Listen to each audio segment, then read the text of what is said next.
Hello everyone, welcome to English with Sudeep. तो चलिए आज का सेशन हम लोग स्टार्ट करते हैं। गाइस, आज हमें जो टॉपिक कवर करना है वो है वर्ब। पार्ट्स ऑफ स्पीच का एक हिस्सा है ये और काफ़ी इंपॉर्टेंट टॉपिक है, इसलिए ध्यान से वीडियो को देखना लास्ट तक।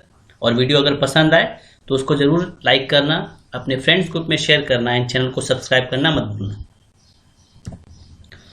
फ्रेंड्स, अगर आपसे कोई पूछता है कि वर्ब को डिफाइन करो, तो प्राइमरी लेवल पर जो हम लोग पढ़ते हैं उसके अकॉर्डिंग आप क्या कहोगे?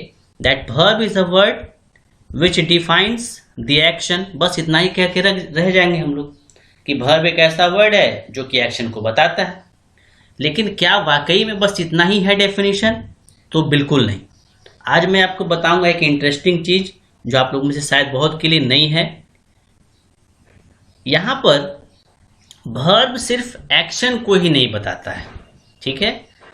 आगे आप अगर देखो तो ये डिफाइन करता है the state associated to the subject, ठीक है। मतलब कोई सब्जेक्ट से रिलेटेड अगर किसी कंडीशन को, किसी अवस्था को बताने के लिए एक पर्टिकुलर वर्ड का अगर इस्तेमाल हम करें तो वो पर्टिकुलर वर्ड भी वर्ब के कैटेगरी को डिफाइन कर सकता है।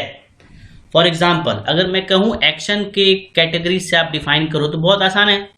मैंने कहा ही इज रनिंग, तो यहां पर रनिंग एक पर्टिकुलर वर्ड है जो कि एक्शन को बता रहा है। Running is an action word, therefore ये रनिंग वर्ड वर्ब है। ये तो बहुत सिंपल है।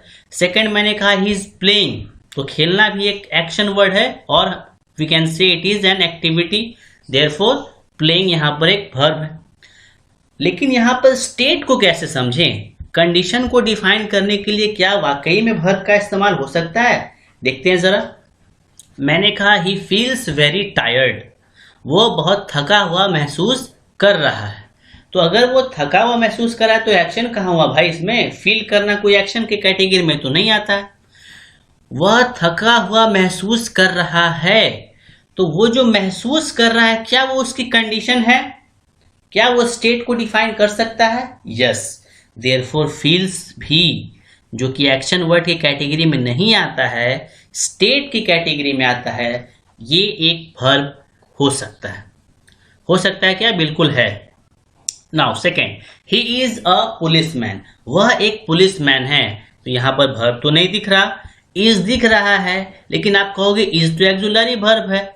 ठीक है, ठीक है, एक्जुलरी वर्ब है, लेकिन अगर मैं कहूं कि वह एक पुलिसमैन है तो इज क्या उसकी स्टेट को नहीं बता रहा? उस पर्सन की कंडीशन, उस पर्सन की परिस्थिति क्या है कि वो क्या है? वह एक पुलिसमैन है। समझ रहे हो आप बात? तो यहां पर एक्शन को भी बताएगा वर्ब, जो कि हम लोग प्राइमरी लेवल पर पढ़ते हैं। आपके लिए एक नया चीज ये है कि यहां पर स्टेट को भी ये डिफाइन कर सकता है। आगे देखते हैं। अगर टाइप्स का जिक्र किया जाए तो वर्ब को दो पार्ट्स में डिस्ट्रीब्यूट कर सकते हैं। पहला होता है मेन वर्ब, दूसरा होता है एक्जुलरी वर्ब। ठीक है, हम लोग डिटेल में इसको आज पढ़ेंगे। आज तो नहीं, डिफरेंट पार्ट्स में हम लोग पढ़ेंगे। आज जितना पॉसिबल है मैं कवर कर लेता हूं। आप देखो, मेन वर्ब को भी दो पार्ट्स में डिस्ट्रीब्यूट किया सकता है, transitive and intransitive. Similarly auxiliary verb को भी दो पार्ट्स में डिस्ट्रीब्यूट कर सकते हैं, that is primary and models. Models काफी इंपॉर्टेंट टॉपिक होता है एग्जाम पॉइंट ऑफ व्यू से, इसका मैं एक अलग से वीडियो बनाऊंगा। ठीक है, आप देखते हैं जरा इन सभी टॉपिक्स को ध्यान से। अगर मेन वर्ब को डिफाइन किया जाए तो वर्ड्स दैट एक्चुअली शोज, यहां पे शोज नहीं होगा, शो होगा, एस नहीं होगा। ठीक है, द एक्टिविटी और the activity of the subject.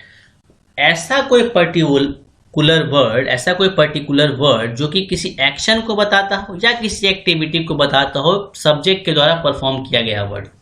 ठीक है, तो वो क्या होगा? Main verb. ऐसा कोई वर्ड जिसको सब्जेक्ट ने परफॉर्म किया है और वो वर्ड एक्शन वर्ड है, तो that particular action word is known as main verb. अब ये तो डेफिनेशन हुई। आप ये एरो वाला पॉइंट देखो, काफी रिलेवेंट है आप लोगों के लिए। They are independent in nature, hence they can stand alone.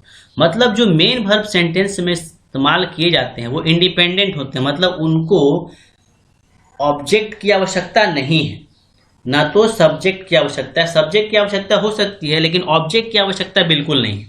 Sentence को कंप्लीट करने के लिए मेन वर्ब को किसी और पर डिपेंड होने की जरूरत जनरली नहीं होती है।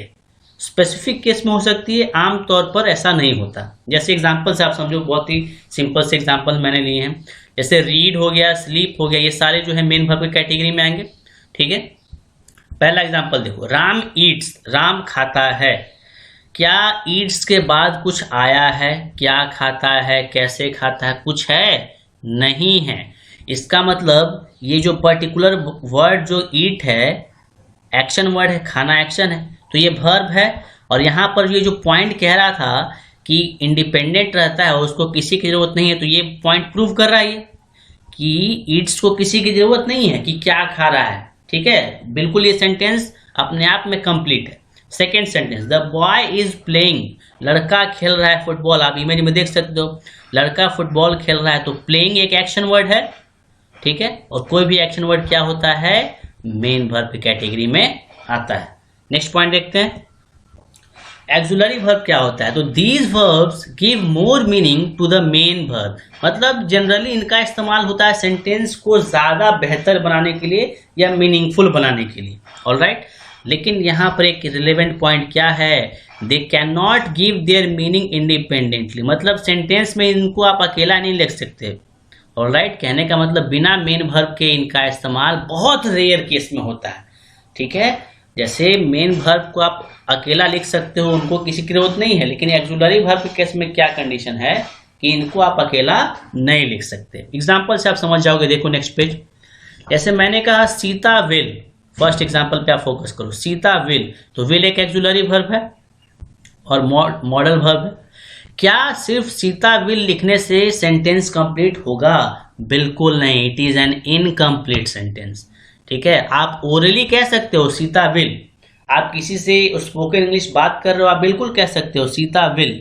ठीक है, लेकिन अगर आप रिटन फॉर्म में बात कर रहे हो तो Sita will is an incomplete sentence. आपको क्या लिखना पड़ेगा? सीता विल कम, और जो भी वहां पे main verb required. Second question, they must, similarly यहां भी मस्ट जो है ओरली आप कह सकते हो दे मस्ट, लेकिन क्या दे मस्ट एक रिटन फॉर्म में करेक्ट सेंटेंस है? तो बिल्कुल नहीं, आपको कुछ वहां पर मेन वर्ब पुट करना पड़ेगा, जैसे मैंने यहाँ पर डू को किया है।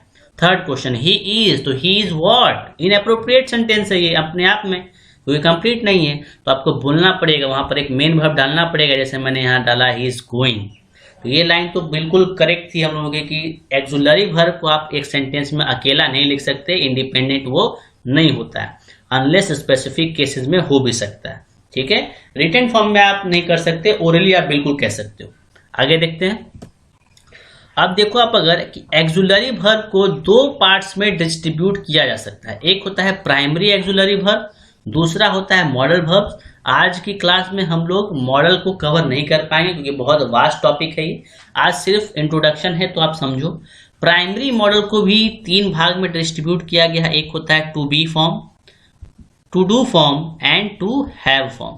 आप देख सकते हो टू बी फॉर्म में is, am, are, was, were आते हैं, टू डू फॉर्म में डू, डज, डिड आते हैं, एंड टू हैव फॉर्म में हैज, हैव, हैड आता है। अब आप एक रिलेवेंट चीज देखो, एग्जाम में मैंने बहुत बार देखा है कि इस टाइप के क्वेश्चन जब पूछते हैं तो बच्चे कंफ्यूज हो जाते हैं। जैसे आप यहाँ पर देखो, गिवन है ही डैश एट होम, और ऑप्शन में कह रहा है आपसे कि टू बी भरना है, तो यहाँ पे बहुत बच्चे क्या करते हैं, बी मतलब कुछ समझ लेते हैं, बीन हो सकता है, बीइंग हो सकता है, ये सारी चीजें उनके दिमाग में आती है, लेकिन नहीं, आपको पता होना चाहिए कि टू बी फॉर्म के कैटेगरी में ये सारे वर्ड आते हैं, तो आपको इन्हीं के अकॉर्डिंग पुट करना पड़ेगा। तो ही क्योंकि सिंगुलर फॉर्म होता है, इसलिए आप यहाँ पर क्या पुट कर सकते हो, यहाँ पर आप इज पुट कर सकते हो, एंड सिमिलरली वॉज पुट कर सकते हो। ठीक है, मॉडल्स जो होते हैं उनकी संख्या कितनी होती है? उनकी संख्या 13 होती है। ठीक है, और एग्जाम पॉइंट ऑफ व्यू से रिलेवेंट है, इसलिए मैं जरूर इसको पढ़ाऊंगा और काफी डिटेल में पढ़ाऊंगा। फिलहाल आगे बढ़ते हैं। अब यहाँ पर बहुत ही इंपॉर्टेंट टॉपिक जो कि बच्चे मिस कर देते हैं इसको, उनको लगता है ये जरूरी नहीं है, लेकिन बिल्कुल जरूरी है। जब पैसिव वॉइस हम लोग बना रहे होते हैं तो वहां पे ट्रांजिटिव और इनट्रांजिटिव समझना बहुत जरूरी है। देखते हैं ट्रांजिटिव वर्ब किसको बोलते हैं, जिसको सकर्मक क्रिया हिंदी में कहते हैं।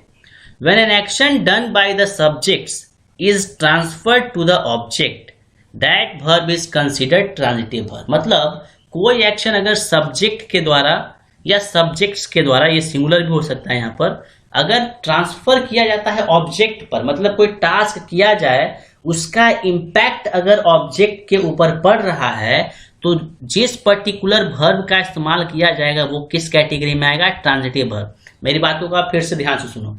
अगर कोई टास्क सब्जेक्ट के द्वारा परफॉर्म किया गया है और जिस वर्ब का इस्तेमाल कर रहा है उस वर्ब का इम्पैक्ट किस पर पड़ रहा हो? ऑब्जेक्ट पर, तो वो पर्टिकुलर वर्ब क्या होगा? Transitive verb. एग्जांपल से आप समझो, the wind blows the hair.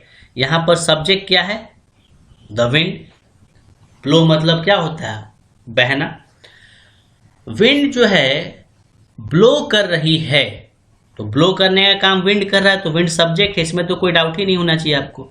Blow कर रहा है क्या या किसको?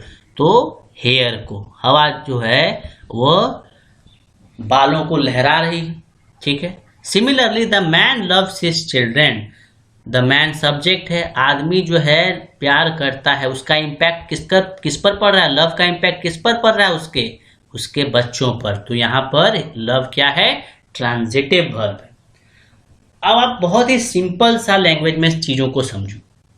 अगर आपसे पूछता है कि ट्रांजिटिव वर्ब कैसे पहचाने भाई, तो बहुत ही आसान है।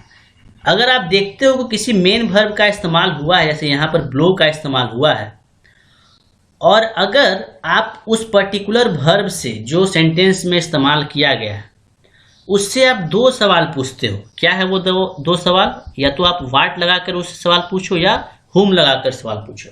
अगर उस सेंटेंस का जवाब कुछ आता है, सॉरी उस वर्ड का जवाब कुछ आता है, व्हाट और हुम लगाकर आपने सवाल किया, और अगर कोई रिप्लाई आता है तो वो पर्टिकुलर वर्ड ट्रांजिटिव वर्ब होगा। अगर रिप्लाई आता है तो ट्रांजिटिव वर्ब होगा। जैसे मैंने कहा द विंड ब्लोज, हवा जो है वो लहराती है। किसको? मैंने पूछा भाई किसको या क्या, तो सामने वाले ने कहा हेयर को लहराती है। क्वेश्चन था द मैन लव्स, आदमी प्यार करता है। मैंने पूछा क्या, तो क्या का जवाब नहीं आया। किसको? तो जवाब आया अपने बच्चों को वो प्यार करता है। तो यहाँ पे व्हाट या हुम लगाकर मैंने चेक किया और रिप्लाई आया, इसलिए इस पर्टिकुलर सेंटेंस में ब्लो एंड लव क्या था? ट्रांजिटिव वर्ब था। आगे देखते हैं। Intransitive word, when an action done by the subject ends with the doer. Doer कहने का मतलब सब्जेक्ट जो परफॉर्म करता है टास्क को, और the subject does not get transferred to the object, that word is considered intransitive। मतलब कोई एक्शन किया गया सब्जेक्ट के द्वारा, ठीक है, और उसका इम्पैक्ट ट्रांसफर नहीं हुआ ऑब्जेक्ट पर, मतलब उसका इम्पैक्ट जो है ऑब्जेक्ट पर पड़ा ही नहीं, तो जिस वर्ब का इस्तेमाल सब्जेक्ट ने किया होगा वो इंट्रांजिटिव वर्ब होगा। या अभी मैंने आप बहुत सिंपल लैंग्वेज में आपको समझाया था कि अगर व्हाट या हुम का रिप्लाई आता है तो वो ट्रांजिटिव वर्ब होगा, और अगर नो रिप्लाई ऑफ व्हाट या हुम आता है तो वो क्या हो जाएगा? वो इंट्रांजिटिव हो जाएगा। क्वेश्चन से समझते हैं यहाँ पर सेंटेंस से। The wind blows on the mountain top. इससे पहले वाले पेज में भी मैंने ब्लो एक पर्टिकुलर वर्ड लिया था, यहाँ पे भी सेम लिया। अगर मैंने कहा the wind blows on the mountain top, पहाड़ की चोटी पर हवा बहती है, तो मैंने ब्लो से सवाल किया। ब्लो एक वर्ब है, मेन वर्ब है, मुझे पता करना कि ये ट्रांजिटिव है या इनट्रांजिटिव है। तो मैंने सवाल किया भाई बताओ विंड क्या ब्लो करती है, तो मैंने क्या लगाकर सवाल किया, ठीक है। तो क्या इसका कोई इम्पैक्ट इधर दिख रहा है आपको? किसको हवा जो है बहाती है? किसको? किसी को नहीं। यहाँ पर तो कोई पर्टिकुलर ऐसा वर्ड ही नहीं गिवन है जिसको वो बहा रही है, ठीक है। क्या बहाती है वो भी नहीं पता, किसको बहाती है वो भी नहीं पता। तो यहाँ पर ये जो पर्टिकुलर जो ब्लो वर्ड हुआ है इस्तेमाल, यहाँ पे ये किसका काम कर रहा है? यहाँ पर ये काम कर रहा है इंट्रांजिटिव वर्ब का। इससे पहले वाले पेज में वो ट्रांजिटिव था क्योंकि ब्लो कर रहा था किसको? हेयर को। यहाँ पर नहीं कर रहा है वो, ठीक है। दूसरा क्वेश्चन है ही स्लीप्स, वह सोता है। फिर मैं चेक करना है मुझे कि स्लीप ट्रांजिटिव है या इंट्रांजिटिव है इस सेंटेंस में। तो मैंने सवाल किया व्हाट लगाकर, व्हाट जब मैंने लगाया तो पूछा मैंने क्या सोता है, तो ये तो बड़ा अजीब सवाल है, क्या सोता है का कोई जवाब ही नहीं है, तो यहाँ पे कोई जवाब नहीं आया। फिर मैंने whom लगाकर चेक किया, किसको सोता है, फिर भी कोई जवाब नहीं आया, विच मीन्स यहाँ पर भी ये पर्टिकुलर वर्ड इंट्रांजिटिव ही है। आई होप आपको चीजें समझ में आई होंगी, नहीं आए तो वीडियो को दोबारा जरूर देखना, कोई प्रॉब्लम हो तो कमेंट सेक्शन में जरूर पूछना। तो thank you guys, I hope आपके लिए ये वीडियो फ्रूटफुल रहा हो। अगर आपका कोई क्वेरी रहता है तो ज़रूर कमेंट बॉक्स में डाला करो, मैं उसका रिप्लाई ज़रूर करूँगा। वीडियो को देखने के लिए थैंक यू सो मच।